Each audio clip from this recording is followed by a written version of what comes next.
Itu teman-teman ya. Makan, mandi itu perbuatan natural. Kita manusia biasa mandi, semua mandi. Hewan pun mandi, bersih dia. Tapi kalau mandinya kita tidak diniatkan karena Allah, maka tidak bernilai.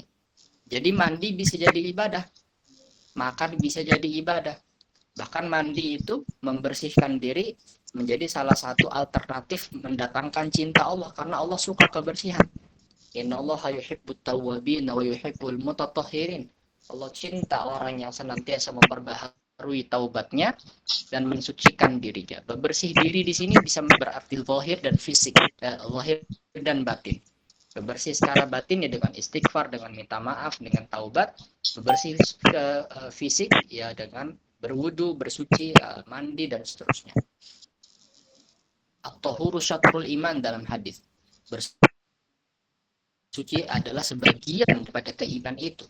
Maka Nabi Shallallahu Alaihi Wasallam sangat memperhatikan kebersihan fisik, yang mana beliau sampai bersabda, laula an asyqa ala ummati la amartuhum bis-siwak inda kulli shalah. Kalaulah tidak memberatkan umatku, aku perintahkan mereka bersiwak setiap kali mereka mau salat. Bersiwak itu gosok gigi. Ya. Kalau memberatkan umatku, perintahkan mereka untuk itu.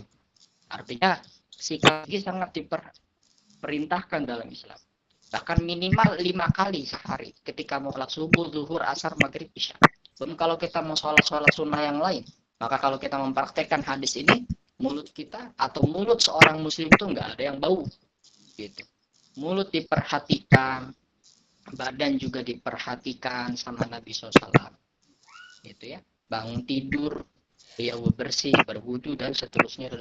Bahkan buang air kecil, istinja dan istijmar, ada cara bersih menggunakan air atau menggunakan benda padat seperti tisu. Kalau sekarang kita ya udah ada tisu. Kalau dulu masih pakai batu atau kayu atau kain atau apa kayak gitu. Itu sangat diatur.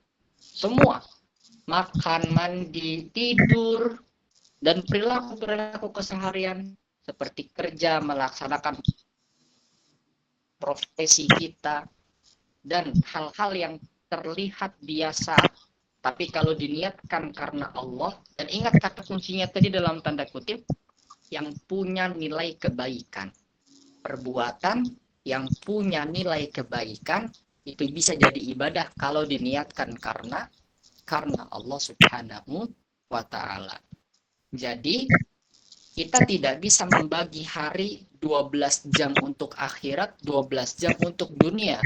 Siapa di antara kita yang kuat 12 jam non-stop sholat, baca Quran, berdoa, berbuat kebaikan?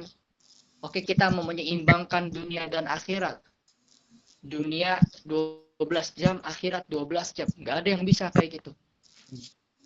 Sholat aja cuma berapa menit kalau digabung antara subuh dan isya. Dari subuh dan isya cuma berapa menit kalau digabung? Mungkin sejam. Doa berapa menit? Baca Quran berapa? Selebihnya kita mungkin gunakan untuk sekolah, untuk belajar, untuk kerja, untuk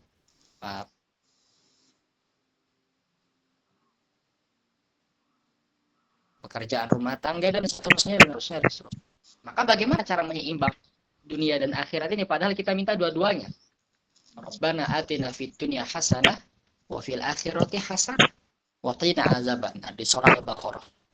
Kita minta kebaikan dunia, kita minta akhirat. Kita minta balance, kita minta seimbang. Kita minta kebaikan itu tidak hanya berarti di dunia atau tidak hanya di akhirat saja, tapi di dunia dapat, di akhirat dapat. Kebaikan itu bisa didapatkan dengan cerdasnya kita meniatkan, menautkan, dan mempautkan segala aktivitas kita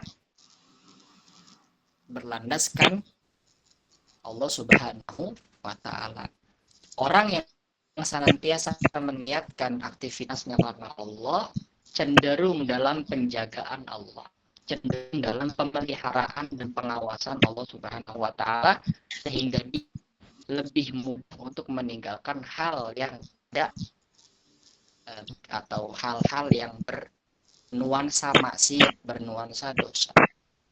Dari bangun tidur misalnya, dia sudah niatkan harinya dia untuk ibadah semuanya. belajarnya, kerjanya, apapun profesinya, dokter, polisi, ya, hakim, ya, karyawan, dan seterusnya, pedagang. Dari dia ucapkan kalimat alhamdulillahillazi ahyana ba'dama amatana wa ilaihin nusyur, itu dia sudah niatkan bahwa hidupnya dia ya untuk Allah. Segala puji bagi Allah yang telah membangunkan atau menghidupkan lagi kami ba'dama amatana, setelah dia matikan kami, wa ilaihin nusyur, kepada yakinkan atau semua akan kembali. Dia udah sadar dari bangun tidur bahwa hidupnya dia atas izin Allah dan dia akan pulang. Maka orang yang sadar dari bangun tidurnya itu, dia akan mempersiapkan harinya ya dengan baik. Sebagaimana Allah Subhanahu wa taala berfirman dalam Al-Qur'an, Allahu allazi yatawaffal anfusa hina mautiha wallati lam tamut fi manamiha fayursilul ukhra fayumsikul lati qada 'alaihal maut wa yursilul ukhra. Allah Subhanahu wa taala zat yang mewafatkan atau mematikan nyawa-nyawa itu